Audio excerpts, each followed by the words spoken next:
All right, Steeler fans, welcome back to the Mailbag Segment. I thank you all for hanging out with me on this Wednesday. Happy Hump Day. We're halfway there, folks. Stick with it. And if you don't remember, how do you get your question answered?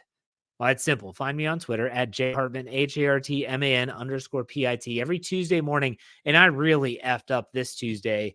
I always like to have the tweet out before 9 a.m. Didn't get it out till like 11. Just totally slipped my brain. So not as many questions. I put that on me. That's my mistake. That's my fault. It's okay. We'll correct ourselves next week. So here we go. Y'all provided some questions, and I'm going to answer every one of them. Let's start with Believers. He says, Ride or Die Crew poll of the week.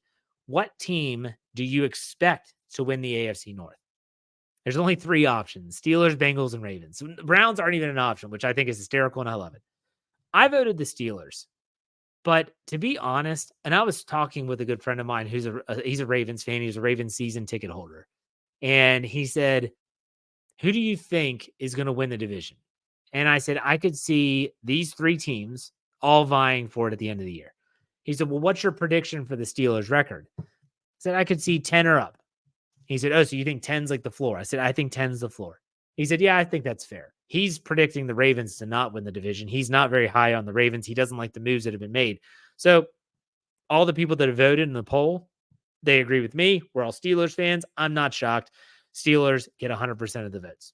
Let's go to Steeler fan 69. He always provides some humor. I'll tell you what, we always save the humor for the end. We're going to come back to that. Let's go to Doc M, Southside Doc. He asked, at what time during the offseason process should we begin to critically evaluate how the quarterbacks fare? Is it even possible? Or will it take real football games to determine expectations? I'm going to use this as a proper warning for all Steeler fans out there. There might be people, and you ask the question, at what point to the offseason process can we critically evaluate? You can't. You can't until, like you said, real football games are played. And I'll tell you why. 2023 is why.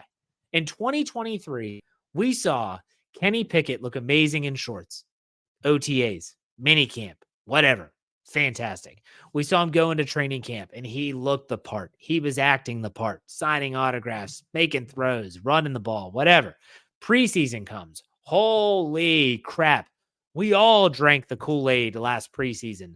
The flawless preseason. Every time the starting offense was on the field, they scored a touchdown. And then what happened? When the game started and they mattered, everything fell apart. The wheels completely fell off. Whether that was the quarterback, whether that was the coordinator, we'll never know. But that tells me one thing. I am not going to let any success that's not regular season success determine the effectiveness of a coordinator, a coach, or in this case, quarterbacks.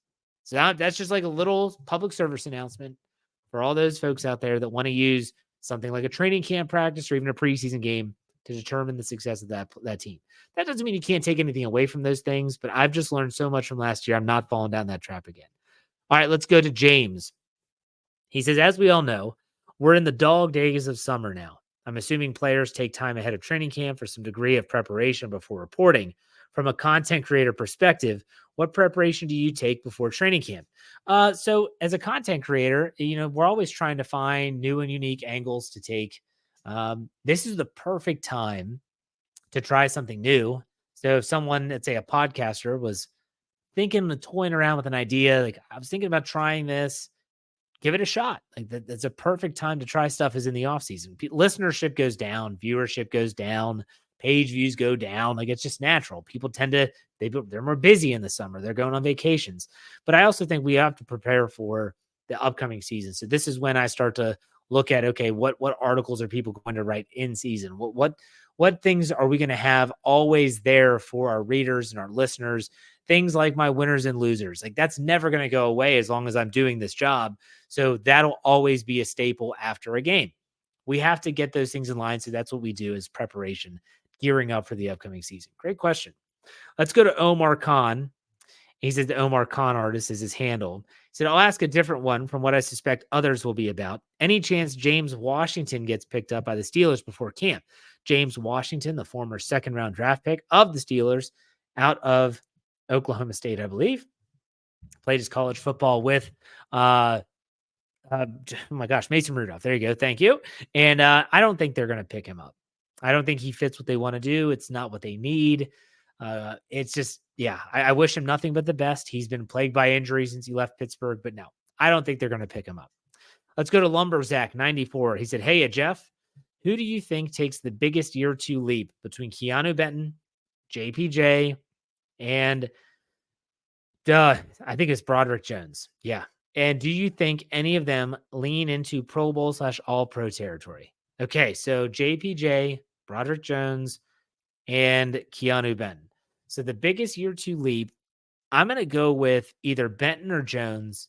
And I'm probably going to go with Jones as the biggest leap. I think Broderick Jones is so young, so inexperienced. He has almost a full season under his belt, a full off season under his belt. I think we're going to see a much different Broderick Jones in 2024. Will he be Pro Bowl All Pro territory? No. Will Keanu Benton be Pro Bowl All Pro territory? Possibly. JPJ, also possible that he's in All Pro territory too. So I like all three of those players, but if I had to pick one to make the biggest jump, I'm going to go with Broderick Jones. All right, let's go to Brandon D. He asked a bunch of questions. His first: will you watch the Olympics this summer? Okay, we're getting away from Steelers, and that's okay. I'll watch some of it. I'm not going to be glued to the television. I watch certain events that I like to watch. I'll watch the golf because I love golf and I'm a golfer, so I'll keep an eye on that. But no, I'm not going to be glued to it. It doesn't intrigue me as much as it once did. Number 2, if Cam doesn't sign, will the Steelers fans turn on him? That's a good question. Cam Hayward, I don't think they'll turn on him, but I also wonder if the deal doesn't get done before training camp and we don't have to worry about it. So we'll see. Now, 3, have you ever thought about having Chris Carter on for a mailbag? Getting both of y'all to answer questions would be golden. Maybe. That could be a possibility. I could always see if we could get a bunch of questions and Chris and I could run through them and answer them. Not a bad idea. He also asked, how's the family? How are the dogs? How's Jeff? Family's great. I mentioned on Monday, my youngest child just turned 6. We got another birthday coming up in September. We have a little break in July, and it's good. We're enjoying the pool. We're enjoying golf. We're enjoying the summer. It's been a lot of fun. Dogs are good. I put out a picture of Bill last week. People seem to love it. And how's Jeff? Can't complain. Can't complain. Busy is good in this business. And Brandon has 2 more. Will Russ be last year Russ or Seattle Russ for us? I'm going to go with he's going to be closer to Seattle Russ than he is last year Russ. And then lastly, why is training camp so far away? I'm dying out here. We're inside a month, man. We're inside a month. It'll be here before you know it. Don't wish your summer away. All right, let's go back to Steeler Fan 69. He always does the comedy, the comedic relief in case you're new to the program. Here's what he said. Did you know that Sylvester Stallone is on his 3rd marriage? The first one was Rocky, and the second one was Rocky 2. Yeah, I love that. Second one, my personal fitness trainer asked me what kind of squats I usually do. I said diddly. Get it? Diddly, squat. Okay. Last one, why did they call Wednesday Bon Jovi Day in New Jersey? Because we're halfway there. Whoa, living on a prayer. Very nice. Thank you, Steeler Fan 69. I grew up, I was a huge Bon Jovi fan. Huge. Love that dude. I wanted to get my ears pierced as like a single digit kid. Like I was 9 years old. I had Slippery When Wet, the New Jersey album, Keep the Faith, all of it. I loved Bon Jovi. Haven't listened to him much recently, but I did. I used to love the hell out of Bon Jovi. Man, that's the trip down memory lane right there. Thank you very much to all the people that contributed questions. Remember, every Tuesday you can ask those questions, and you can always hit me up on Twitter or X, whatever we're calling it this week. And I love to interact with fans and listeners of the show. You can find me at jhartman, HARTMAN_PIT. That does it for me on this Wednesday. I hope you all have a great rest of your week. I'll be back on Friday with Jeremy Jerome Betts and the All Bets Are Off segment. Stay tuned for that and for all of our content at SteelCurtainNetwork.com and the Steel Curtain Network Podcast Network, all of it, Fans First Sports Network, fansfirstsports.com. All right, we finish these out. Be safe, be kind. God bless. Have a great rest of your week. We'll see you on Friday. Go Steelers.